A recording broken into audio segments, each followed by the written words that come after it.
It's the heart-stopping moment shots ring out on a busy Miami highway. Video of the dangerous road rage incident was just released to the public. The video starts with Eric Popper, a civilian fire inspector, looking relaxed and singing. Next, police say the 30-year-old cuts off another car. Oh my God. You can hear the other driver honking his horn. Popper glares at the rearview mirror. He says the other driver is tailgating and making obscene hand gestures. Moments later, Popper opens his center console and carefully removes a handgun. When the other vehicle pulls up, Popper opens fire. Cops say he fired 11 times. If you look closely, you can see the other driver apparently throwing a water bottle at the car. Popper says he thought he was being fired upon and was acting in self-defense. A motorist zips down a Florida highway while shooting through his windshield. Shards of glass fly as his passenger freaks out. The shooter, identified as Marco Mazzetta, says he was defending himself in a wild case of road rage. Moments earlier, he says he brake-checked another driver in a Nissan he thought was tailgating him, causing the other driver to bump him from behind. The Nissan then speeds around Mazzetta's truck, and when you blow up the video, it looks like he has a gun. Mazzetta then pulls his gun from his waistband and starts shooting. The whole incident lasts about 8 minutes before the Nissan drives off. That's when he proceeds to open fire. There are 4 cameras on Chris Harkleroad's Tesla, and what it captured on Sunday night as he drove home from the airport along West Park Toll Road is shocking. Watch what happened when Harkleroad tried to get off Eldridge Parkway. A man gets out of his truck, points a gun at Harkleroad, and fires repeatedly. Miraculously, he wasn't hurt. The window tint, basically, one of the bullets struck the passenger rear window, and the only thing that kept that bullet from penetrating my car and basically hitting my body or my head was the window tint. Instinctively, Harkleroad thought the suspect, now identified as 32-year-old James Young, should be charged with a first-degree felony, but that wasn't the case. If you point a gun and fire at somebody, that is an aggravated assault, right?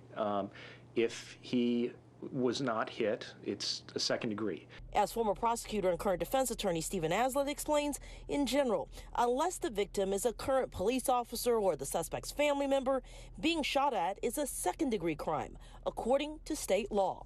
As of right now, if you're being shot at, generally, it's a second-degree felony, 2 to 20 years. Unless you're dead. Unless you're dead, then it's murder, and then your first-degree 5 to life. For now, Young is being held on $100,000 bond, and Harkleroad, a gun owner himself, is frustrated at how many shootings there are on the road. It's everybody's right to own a firearm and defend their family at all costs.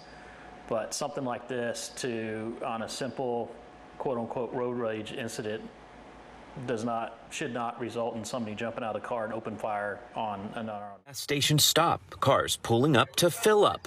But look closely as this guy in a blue jacket gets out of the white car parked at the pump with a long gun tucked in his pants. As he walks toward the Gate City food store, the gunfire begins. From another angle, you can see him jump back as a barrage of bullets shatter the glass door. He then whips out the gun and returns fire, along with another man who gets out of the white car, gun at the ready. They fire toward West Andrews Avenue as a blue SUV speeds away, and a man in a dark sedan at a nearby pump runs in the same direction. A customer trying to escape the store falls to the ground to crawl away. Cars driving by turn around to avoid the shootout. The bullets flew across the street, piercing the side of the North Henderson Heights apartments. Neighbors describe dropping to the ground as they heard the rapid pops of gunfire. One woman tells me she pushed her grandkids onto the floor behind a couch to shield them from the chaos. None of them wanted to talk with us on camera out of fear for their safety, but they want this violence to stop before an innocent bystander gets caught in the crossfire. Driving in the left lane of Route 50 near Chevrolet on a Sunday afternoon in March when a small dark Hyundai Sonata passes on the right, and Hicks responds by moving to the right lane. Both vehicles continue on for about a quarter mile, apparently uneventfully, when the driver of the sedan suddenly hits his brakes to drop back. The vehicles travel side by side for a few seconds. Police say there was an exchange of words, and then this happens. Hicks immediately pulls his tow truck off the road, but he was mortally wounded and died after bringing the truck to a stop. It happened on Sunday, March 19th, eastbound on Route 50 in Prince George's County near the intersection with Veterans Parkway at 4:45 in the afternoon. At the time, state police released these still photos from the video of the Hyundai and the driver, but the license plate of the car was unreadable. The car was never found, police say. So now the full dashcam video is out in hopes someone will recognize the car and the shooter. According to a GoFundMe page set up for Hicks, he was 29 and working for Central Towing Company. He was described as a loving father, brother, and son, and the father of 3 kids. Friends described him as easygoing and said he just incorporated himself in hopes of starting his own. Are you kidding me, dude? Road rage appeared to get the better of Janelle Evans on Teen Mom 2 after battling a truck on the highway.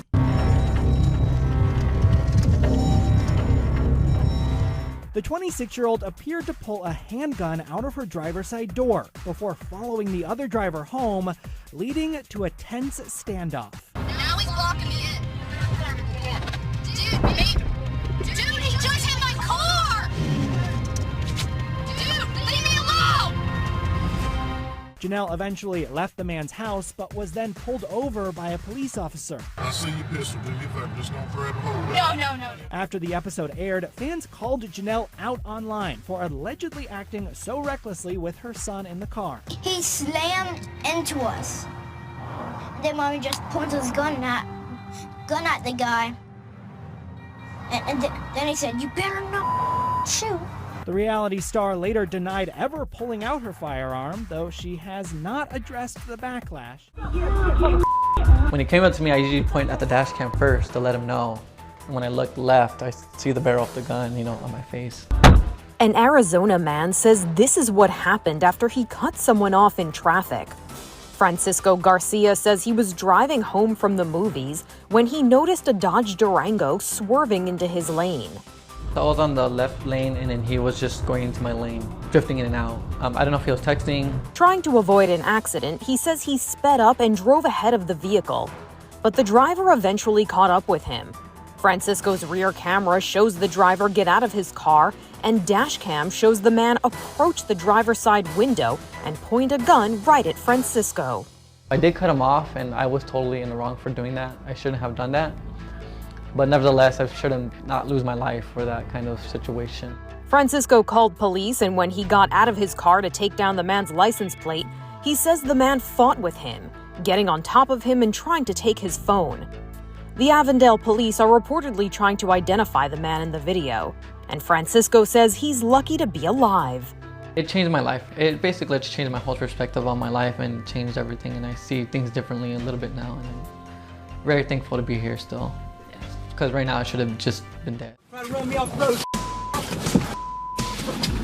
You are watching a road rage incident that goes to dramatic extremes.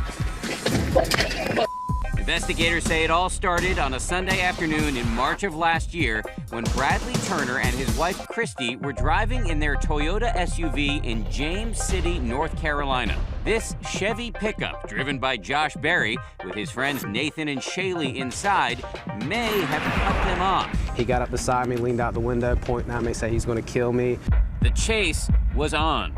For 30 to 40 minutes, with their 4-year-old child in the back seat, the Turners tailed the young trio. Josh Berry says he tried to lose them, but they followed him all the way to his friend Nathan's driveway. When we see him getting out of the car, I threw my truck in park, turned off the keys, and looked at Nathan, and I was like, I guess he's really going to come up here. In that moment, Berry's friend Shaylee started rolling her cell phone video camera. And when he walked up, I just looked at him. He said a couple words, threw a punch, and it was on like Donkey Kong. On like Donkey Kong. Turner goes down, and remember, his child is in the back seat. The first time I looked up, honestly, that's when I seen the kids in the car. That's the only reason I didn't keep kicking. And look at this. We see his wife coming down the car, and she's got a gun and hands it to him. Her facial expression is completely calm. Christy Turner hands her husband a pistol. He cocks it, and it accidentally goes off. All we heard was click, click, click. That is when the camera goes off, too. When I heard the click, everything stopped. I was honestly scared for my life, and after those clicks, man, my heart dropped, and everything got real after that. Everybody gets to see the fun part of it. We're the ones that saw a gun pointed to our face and thought we was about to die. We'll show you what happened next in a minute, but first, some perspective. Road rage has been around since the days of the horse and buggy, but now, with more cars on the road and cameras everywhere, we are seeing some truly outrageous examples. Come on, fat boy! Yelling, spitting, hitting, and throwing just about everything from coffee to crutches. As we head into this Memorial Day holiday, one of the busiest driving weekends of the year, it is high season for road rage. It's a phenomenon Bob Nemirovsky knows all too well. I was driving home very late at night, and there was some guy tailgating me, and I got my exit, and I flipped the guy off, and he chased me while waving a baseball bat at me out the window. Nemirovsky, a psychologist in San Francisco, has now made a career of studying road rage. I think we all have the potential to be a road rager, and I think some people gets out of control. This dash cam video, shot just weeks ago, went viral on YouTube after capturing this pickup truck swerve into another driver on a freeway in San Diego. Amazingly, nobody got hurt here. Witnesses say the driver of the pickup took both hands off the wheel to flip the other driver off. She was arrested on suspicion of reckless driving and assault with a deadly weapon and will appear in a courtroom in San Diego next month. We get into a little cocoon in our automobiles, and we feel like we own the space in front of us. And when someone tailgates us or someone cuts in front, I think that feels very threatening, almost as if someone is driving right into the front door of our home. He says there are ways for drivers to prevent road rage and cool off when things get too heated. If you're feeling stressed, do something like go to the gym, go for a walk, get yourself calm. When you're in the car, instead of listening to maybe outrageous talk radio, maybe listen to something that makes you a little more calm. And when something happens on the road and you start to feel yourself getting upset, use this mantra. I call it FIDO. Forget it, drive on. And if those tips don't help, there's always karma. In this YouTube video posted by a woman from Florida, notice the pickup visible in the rearview mirror as it barrels down on her. Suddenly, the truck passes her, the driver flipping her off as he races by, and then in an instant, the truck is captured spinning out of control, tires squealing, glass shattering, before coming to rest on the other side of the street. That's what you get! Sometimes karma is a ditch. But back to James City, North Carolina, and the case of Bradley Turner. After he accidentally fired off his gun handed to him by his wife with their child in the car, police say he eventually pulled away, but then he circled back and fired shots into the empty pickup owned by Josh Berry, who he believed had cut him off. Berry called 911. Carteret County 911. Go ahead with the call. Oh, he shot out my back glass of my truck. Holy.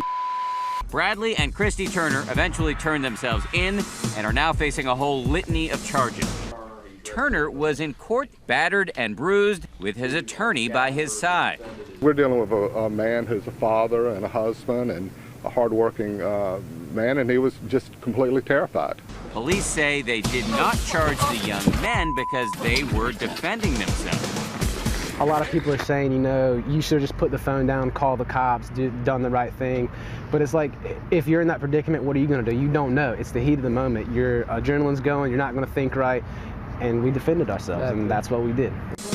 The case is still making its way through the court system, and Bradley Turner is now looking at prison time, upwards of 4 years, all because he lost his cool on the road.